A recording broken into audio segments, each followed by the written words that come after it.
Perdamaian di Gaza, tanggung jawab siapa?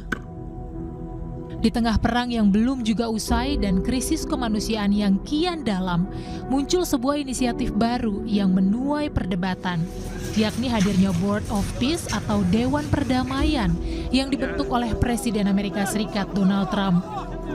Dewan ini diklaim sebagai upaya baru mendorong perdamaian di Gaza. Namun, pertanyaan besar pun mengemuka. Apakah Dewan Perdamaian ini benar-benar menguntungkan warga Gaza atau justru syarat kepentingan politik Amerika dan sekutunya? Lalu di mana posisi Indonesia dalam inisiatif yang kontroversial ini?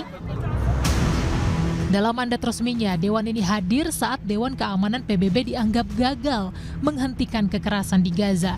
Maka Trump membentuk Dewan Perdamaian yang meminta anggotanya ditugaskan mengawal gencatan senjata, memfasilitasi pembentukan otoritas di Gaza, serta mengawasi kehadiran International Stabilization Force atau ISF untuk menjaga keamanan.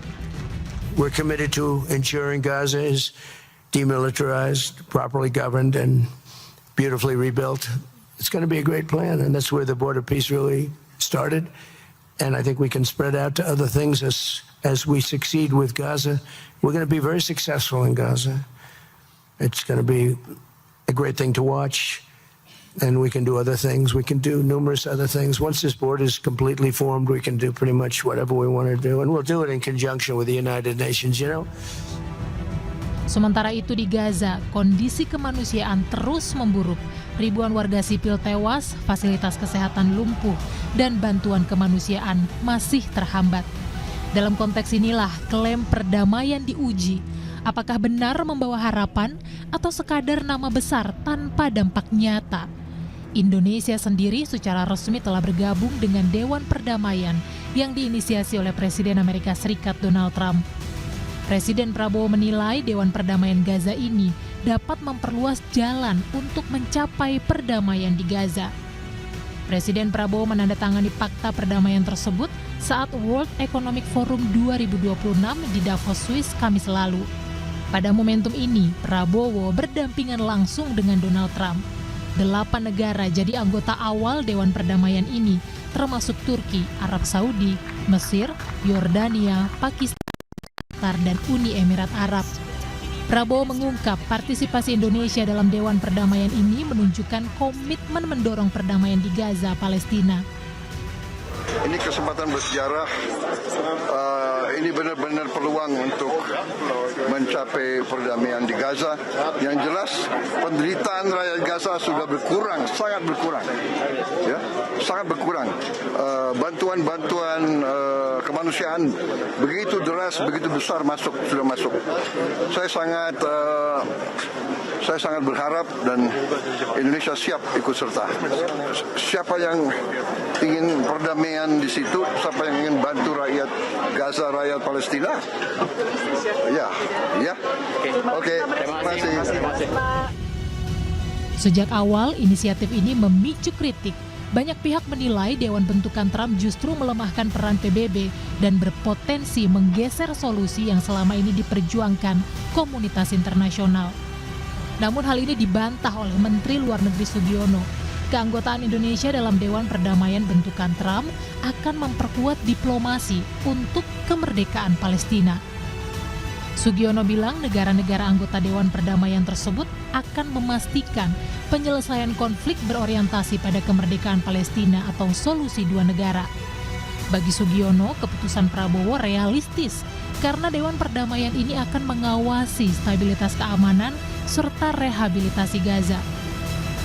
Bapak Presiden memutuskan Indonesia untuk bergabung dengan berbagai pertimbangan. Yang pertama, tentu saja kita sejak awal merupakan negara yang peduli pada perdamaian, pada stabilitas internasional, dan khususnya pada situasi yang terjadi di Palestina.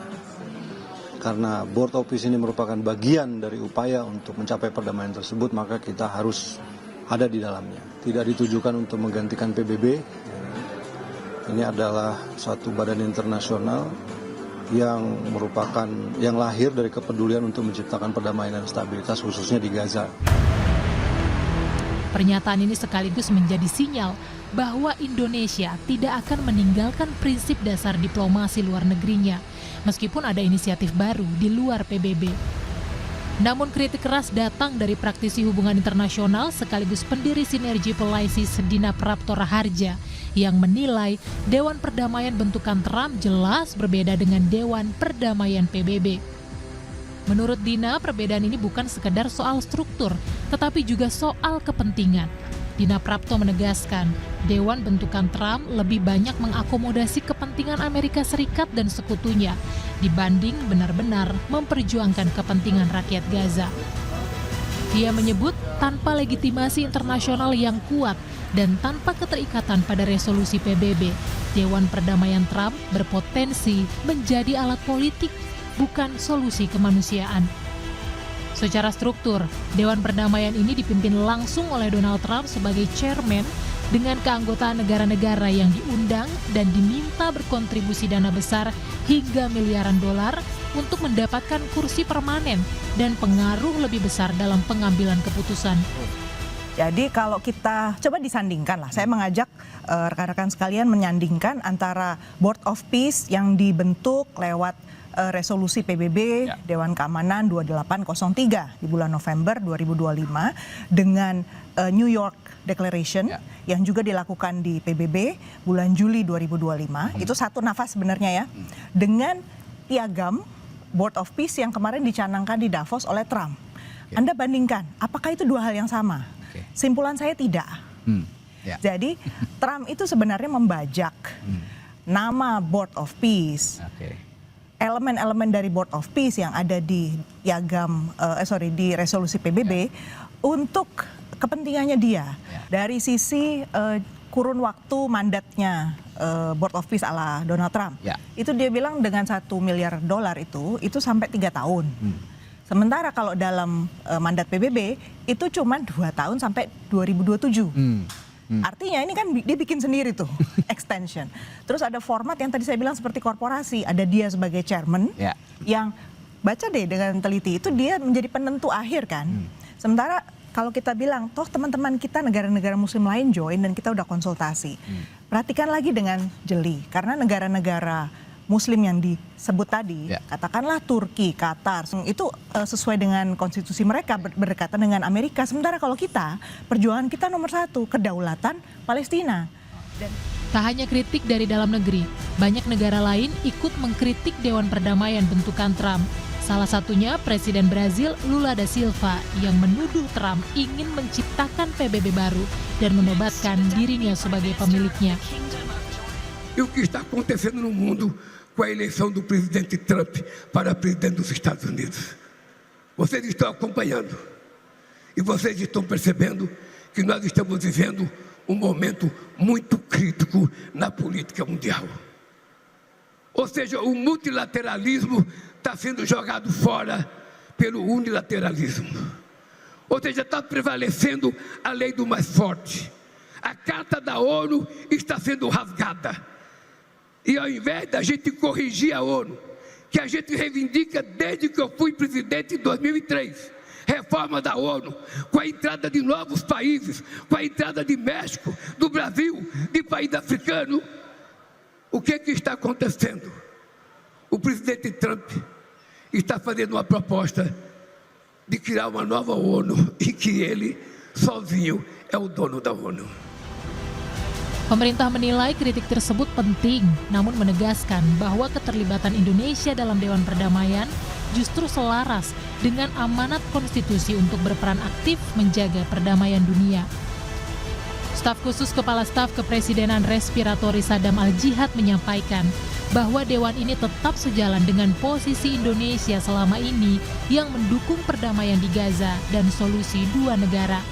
Disitulah makanya Indonesia mengambil peran utama. Nah, peran utama ini didasarkan apa? Didasarkan tadi bagaimana Pak Presiden menegaskan two-state solution di bulan September. Nah, setelah itu kemudian ada rangkaian terkait dengan Board of Peace. Nah, langkah inilah yang kemudian kita juga melihat bahwa akan ada namanya ya National Committee for Administration of Gaza. Dan di situ diketuai oleh Ali Assaad. Dan disitulah yang kita bisa melihat bahwa akan ada rekonstruksi, akan ada perbaikan daripada Gaza itu sendiri, bagaimana nanti kemudian suplai kemanusiaan bisa masuk dengan banyak dan sebagainya. Ini adalah bagian dari kebaikan untuk kemanusiaan itu sendiri. Itu yang menjadi inamal amalud biniatnya Republik Indonesia. Dan terkait iuran bagi anggota tetap Dewan Perdamaian bentukan Trump, Ketua Komisi 1 DPR RI Utut Adianto menyebut belum masuk dalam alokasi di APBN. Namun bisa saja disiapkan dari sumber pembiayaan karena menjadi Dewan Perdamaian merupakan kebanggaan nasional. Kalau dari APBN kan kita belum slot. APBN itu digedok tanggal 23 September tahun lalu. Ketika digedok 187,1 triliun tentu tidak ada itu. Nanti kalau memang ada sumber-sumber pembiayaan yang bisa dipertanggungjawabkan, tentu ini bagian dari nation pride kita, kebanggaan nasional, dan tentu di dunia yang saling satu sama lain memengaruhi, nanti akan ada keuntungan lain yang diperoleh pemerintah dan rakyat Indonesia. Misalnya nanti ada dukungan peralatan, dukungan TOT dan yang lain-lain. Itu dari sisi saya.